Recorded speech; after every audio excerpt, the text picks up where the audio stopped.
For a number of years, we've been working on a major project to make narrow streets like this one safer and more accessible for everyone. This will affect 285 streets across PAE. As always, the outcome is a balancing act between the wants and the needs of the affected community, and the requirements under the law to get the best outcomes for everyone, including residents and road users, while also meeting the legal obligations for road management. We understand a lot of these streets have been unchanged for a number of years and changes may take some adjustment. We've also been working to minimise the impacts for residents where we can.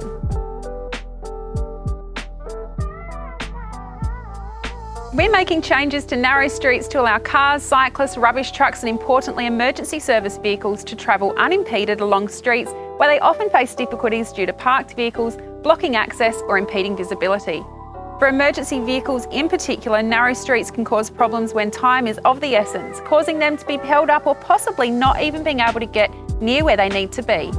We also want to ensure residents have proper access to their driveways and that all pedestrians can safely use footpaths on foot, in a wheelchair, with walking stick or with a pram. Since the Australian road rules were introduced in 1999, if a clear distance of 3 metres cannot be provided between a parked car, you cannot legally park there.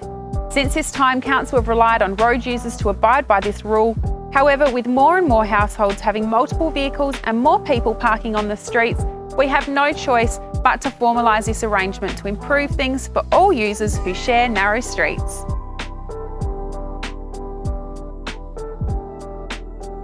Our transport engineers and traffic management staff undertook a detailed analysis of all streets under 7.2 metres in width across PAE. Each street is different, so the changes happening will be different in each case. We've created a priority list of 25 streets under 5 metres in width, which are most in need of work. Streets under 5 metres will have no parking on either side of the street. One-way arrangements will be considered where appropriate. There may be a possibility for straddled parking on the footpath on one side of the street if there are 2 footpaths in these narrow streets. Streets which are 5 to 7.2 metres will have parking on one side of the street only. If a narrow street is used as a shortcut for non-local traffic, other treatments may be considered to discourage this. We have allocated $200,000 for initial works to begin now on priority streets. We've created a further priority list for the remaining narrow streets based on a criteria listed in the policy for inclusion in future planning in our annual business plan and budget.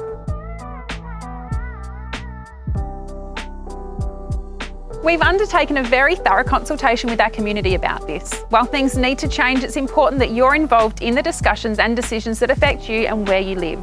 As well as a general consultation open to everyone, we sent over 7,000 letters seeking feedback from residents living on a street identified as a narrow street and received 608 responses with 75% supportive of the changes. You can read all of the submissions on our website. We also held 5 drop-in community sessions with over 50 people attending to discuss the changes.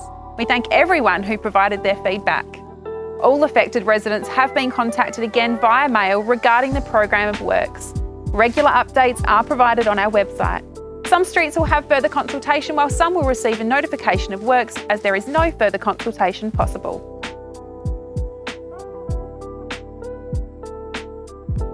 An overwhelming majority of the affected streets are in older areas which were made before we had such large vehicles and a greater need for parking.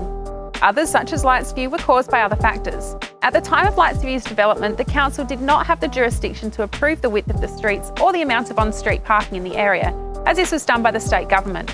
The then Minister for Planning created some very lenient parking conditions in Lightsview with the aim of encouraging residents to use public transport instead of relying on private motor vehicles. Since many of the laneways in Lightsview predominantly contain driveway crossovers, they do not have any on-street parking. This is an example of planning regulations being outside of our control as a council, and just one example of something that is undertaken by other parties then left to the council to deal with. For more information regarding a particular area, please get in touch with us via email and we can provide some more specific information.